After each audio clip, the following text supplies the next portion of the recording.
To ಲಾಶ cooking channel. ನಾನಿವತ್ತು ನಿಮಗೆ ಅವಲಕ್ಕಿಯಿಂದ ಬಿಸಿಬೇಳೆ ಬಾತ್ ಮಾಡೋದನ್ನು ತೋರಿಸ್ಕೊಡ್ತಾ ಇದ್ದೀನಿ. ಹಾಗೆ ಇದೇ ಮೊದಲ ಬಾರಿಗೆ ನೀವು ನಮ್ಮ ಚಾನಲನ್ನು ವೀಕ್ಷಿಸ್ತಾ ಇದ್ದರೆ ದಯವಿಟ್ಟು ಲಾಶ ಕುಕಿಂಗ್ ಚಾನಲನ್ನು ಸಬ್ಸ್ಕ್ರೈಬ್ ಮಾಡ್ಕೊಳ್ಳಿ. ಹಾಗೆ ನಿಮ್ಮ ಫ್ರೆಂಡ್ಸ್ ಆ್ಯಂಡ್ ಫ್ಯಾಮಿಲಿಗೂ ಕೂಡ ಶೇರ್ ಮಾಡೋದನ್ನು ಮರಿಬೇಡಿ. ಬನ್ನಿ ಇದನ್ನು ಹೇಗೆ ಮಾಡೋದಂತ ತೋರಿಸ್ಕೊಡ್ತಾ ಇದ್ದೀನಿ. ಮೊದಲಿಗೆ ನಾನಿಲ್ಲಿ ಅರ್ಧ ಕೆಜಿಯಷ್ಟು ದಪ್ಪ ಅವಲಕ್ಕಿಯನ್ನು ತಗೊಂಡಿದ್ದೀನಿ. ಇದನ್ನು ಸುಮಾರು ನಾನು 2ರಿಂದ 3 ಬಾರಿ ಚೆನ್ನಾಗಿ ವಾಶ್ ಮಾಡಿ ಅದನ್ನು ತೊಳ್ಕೊಳ್ತೀನಿ. ಈ ರೀತಿ ತೊಳೆದ್ಬಿಟ್ಟು ಗಟ್ಟಿಯಾಗಿ ಹಿಂಡಿ ನಾನು ಅದನ್ನು ಸೈಡಿಗೆ ಎತ್ತಿಟ್ಕೊಳ್ತೀನಿ. ನೆಕ್ಸ್ಟ್ ಒಂದು ಕುಕ್ಕರ್ ಪಾತ್ರೆಯನ್ನು ತೊಗೊಂಡಿದ್ದೀನಿ. ಇದಕ್ಕೆ ಅರ್ಧ ಕಪ್ಪಷ್ಟು ತೊಗರಿಬೇಳೆಯನ್ನು ನಾನು ತೊಳೆದ್ಬಿಟ್ಟು ಸೇರಿಸ್ಕೊಂಡಿದ್ದೀನಿ.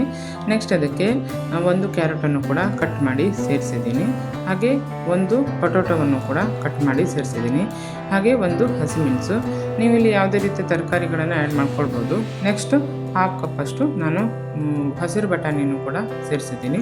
ಹಾಗೆ 2 ಕಪ್ಪಷ್ಟು ನೀರನ್ನು ಸೇರಿಸಿ ಕುಕ್ಕರ್ ಮುಚ್ಚಳ ಮುಚ್ಚಿ 3 ವಿಸಿಲನ್ನು ಕೂಗಿಸ್ಕೊಳ್ತೀನಿ. ನೆಕ್ಸ್ಟ್ ಹಾಗೆ ಇಲ್ಲಿ ಕಡಾಯಿಯನ್ನು ತಗೊಂಡು ನಾನು ಅದಕ್ಕೆ 4 ಟೇಬಲ್ ಸ್ಪೂನಷ್ಟು ಎಣ್ಣೆಯನ್ನು ಸೇರಿಸಿ, ಅರ್ಧ ಟೇಬಲ್ ಸ್ಪೂನ್ ಜೀರಿಗೆ ಹಾಗೆ ಅರ್ಧ ಟೇಬಲ್ ಸ್ಪೂನಷ್ಟು ಸಾಸಿವೆಯನ್ನು ಸೇರಿಸಿ, ಒಂದು ಈರುಳ್ಳಿಯನ್ನು ಕೂಡ ಕಟ್ ಮಾಡಿ ಸೇರಿಸಿದ್ದೀನಿ. ಹಾಗೆ ಇಲ್ಲಿ ನಾನು ಕರಿಬೇವಿನ ಎಲೆಗಳನ್ನು ಕೂಡ ಸೇರಿಸಿದ್ದೀನಿ. ನೆಕ್ಸ್ಟ್ ಅದನ್ನು ಚೆನ್ನಾಗಿ ಫ್ರೈ ಮಾಡ್ಕೊಂಡ್ಬಿಟ್ಟು ಅದಕ್ಕೆ ಒಂದು ಟೊಮೆಟೊನು ಕೂಡ ಕಟ್ ಮಾಡಿ ಸೇರಿಸ್ಕೊಂಡು ಅದನ್ನು ಕೂಡ ಫ್ರೈ ಮಾಡ್ಕೊತಿದ್ದೀನಿ.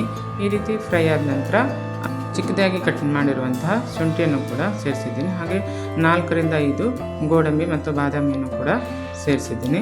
ಅದರ ಜೊತೆಗೆ ಕೊತ್ತಂಬರಿ ಸೊಪ್ಪನ್ನು ಕೂಡ ಕಟ್ ಮಾಡಿ ಸೇರಿಸ್ಕೊಂಡು ಚೆನ್ನಾಗಿ ಫ್ರೈ ಮಾಡ್ಕೊಳ್ತೀನಿ. ನೆಕ್ಸ್ಟ್ ಅದಕ್ಕೆ ರುಚಿಗೆ ತಕ್ಕಷ್ಟು ಅಂದರೆ ಸುಮಾರು 1ರಿಂದ 1.5 ಟೇಬಲ್ ಸ್ಪೂನಷ್ಟು ಉಪ್ಪನ್ನು ಸೇರಿಸಿ ಹಾಗೆ 1/4 ಟೀ ಸ್ಪೂನಷ್ಟು ಹಿಂಗನ್ನು ಕೂಡ ಸೇರಿಸ್ಬಿಟ್ಟು ಚೆನ್ನಾಗಿ ಫ್ರೈ ಮಾಡ್ಕೊಳ್ತೀನಿ. ಈ ರೀತಿ ಫ್ರೈ ಆದ ನಂತರ ಅದಕ್ಕೆ ನಾನು ಅರ್ಧ ಟೇಬಲ್ ಸ್ಪೂನಷ್ಟು ಅರಿಶಿಣವನ್ನು ಕೂಡ ಆ್ಯಡ್ ಮಾಡಿದ್ದೀನಿ. ಈ ಅರಿಶಿಣವನ್ನು ಸೇರಿಸಾದ ನಂತರ ಅದನ್ನು ಕೂಡ ಚೆನ್ನಾಗಿ ಫ್ರೈ ಮಾಡಿಬಿಟ್ಟು ನೆಕ್ಸ್ಟ್ ನಾನು ಬೇಯಿಸ್ಕೊಂಡಿರುವಂತಹ ಬೇಳೆ ಹಾಗೆ ತರಕಾರಿಗಳನ್ನು ಮಿಶ್ರಣವನ್ನು ಕೂಡ ಇದಕ್ಕೆ ಸೇರಿಸಿದ್ದೀನಿ. ಇದು ಚೆನ್ನಾಗಿ ಒಂದು ಕುದಿ ಬಂದ ನಂತರ ಅದಕ್ಕೆ ನಾನು ತೊಳೆದಿಟ್ಕೊಂಡಿರುವಂತಹ ಅವಲಕ್ಕಿಯನ್ನು ಕೂಡ ಗಟ್ಟಿಯಾಗಿ ನೀರನ್ನು ಹಿಂಡಿಬಿಟ್ಟು ಸೇರಿಸ್ಕೊಂಡಿದ್ದೀನಿ. ನೋಡಿ, ಈ ರೀತಿ ಸೇರಿಸಾದ ನಂತರ ಒಮ್ಮೆ ಚೆನ್ನಾಗಿ ಅದನ್ನು ಮಿಕ್ಸ್ ಮಾಡಿ ಬಿಸಿಬೇಳೆ ಬಾತ್ ಪೌಡ್ರನ್ನು ಕೂಡ 3 ಟೇಬಲ್ ಸ್ಪೂನಷ್ಟು ಸೇರಿಸ್ಕೊಂಡಿದ್ದೀನಿ. ಇದು ನಾನು ಮನೆಯಲ್ಲೇ ಮಾಡಿರುವಂತಹ ಬಿಸಿಬೇಳೆ ಬಾತ್ ಪೌಡರು. ನೀವು ಬೇಕಿದ್ದರೆ ಮಾರ್ಕೆಟಿಂದ ತಂದಿರುವಂತಹ ಬಿಸಿಬೇಳೆ ಬಾತ್ ಪೌಡರನ್ನು ಕೂಡ ಸೇರಿಸ್ಕೊಂಡು ಈ ರೀತಿಯಾಗಿ ಬಾತನ್ನು ಮಾಡ್ಕೊಳ್ಬೋದು. ನೋಡಿ, ಇದನ್ನು ಚೆನ್ನಾಗಿ ಮಿಕ್ಸ್ ಮಾಡ್ಕೊಳ್ತೀನಿ. ಇದನ್ನು ಒಂದು 2ರಿಂದ 3 ನಿಮಿಷ ಚೆನ್ನಾಗಿ ಬೇಯಿಸ್ಕೊಳ್ಬೇಕು. ನೆಕ್ಸ್ಟ್ ಅದಕ್ಕೆ ನಾನು ಹುಣಸೆಹಣ್ಣಿನ ನೀರನ್ನು ಕೂಡ ಆ್ಯಡ್ ಮಾಡ್ತಾಯಿದ್ದೀನಿ. ಇಲ್ಲಿ ಸುಮಾರು 1ರಿಂದ 2 ಟೇಬಲ್ ಸ್ಪೂನಷ್ಟು ಹುಣಸೆಹಣ್ಣಿನ ನೀರನ್ನು ಕೂಡ ಸೇರಿಸಿದ್ದೀನಿ. ಹಾಗೆ 1 ಕಪ್ಪಷ್ಟು ನೀರನ್ನು ಕೂಡ ಆ್ಯಡ್ ಮಾಡಿಬಿಟ್ಟು ಚೆನ್ನಾಗಿ ಇದನ್ನು ಬೇಯಿಸ್ಕೊಳ್ತೀನಿ. ನೋಡಿ, ಈ ರೀತಿ ಅದು ತುಂಬ ಗಟ್ಟಿಯಾಗಿರಬಾರ್ದು, ಸ್ವಲ್ಪ ತೆಳುವಾಗೇ ಇರಬೇಕು. ಅದು ತಣ್ಣಗಾದ್ಮೇಲೆ ಇನ್ನೂ ಕೂಡ ಗಟ್ಟಿಯಾಗುತ್ತೆ.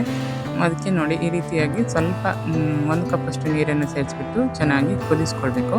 ನೆಕ್ಸ್ಟ್ ಅದಕ್ಕೆ ರುಚಿಗೆ ತಕ್ಕಷ್ಟು ಕೂಡ ಉಪ್ಪನ್ನು ಕೂಡ ಸೇರಿಸ್ಕೊಳ್ಬೇಕು. ಸುಮಾರು ಇಲ್ಲ ಅರ್ಧ ಟೇಬಲ್ ಸ್ಪೂನಷ್ಟು ಉಪ್ಪನ್ನು ಕೂಡ ಸೇರಿಸಿದ್ದೀನಿ. ಹಾಗೆ ಉಪ್ಪನ್ನು ಸೇರಿಸಾದ ನಂತರ ಚೆನ್ನಾಗಿ ಮಿಕ್ಸ್ ಮಾಡ್ಕೊಳ್ತೀನಿ. ಹಾಗೆ ಅರ್ಧ ಟೇಬಲ್ ಸ್ಪೂನಷ್ಟು ಗರಂ ಮಸಾಲೆ ಪೌಡ್ರನ್ನು ಕೂಡ ಸೇರಿಸ್ಕೊಂಡು ಚೆನ್ನಾಗಿ ಮಿಕ್ಸ್ ಮಾಡ್ಕೊಳ್ತೀನಿ. ಈ ರೀತಿ ಮಿಕ್ಸ್ ಆದ ನಂತರ ಅದನ್ನು ಒಂದು 5 ನಿಮಿಷ ಚೆನ್ನಾಗಿ ಮೀಡಿಯಮ್ ಊರಿನಲ್ಲಿ ಕುದಿಸ್ಕೊಂಡ್ರೆ ಸಖತ್ತಾದಂಥ ಒಂದು ಅವಲಕ್ಕಿ ಬಿಸಿಬೇಳೆ ಬಾತ್ ರೆಡಿಯಾಗುತ್ತೆ.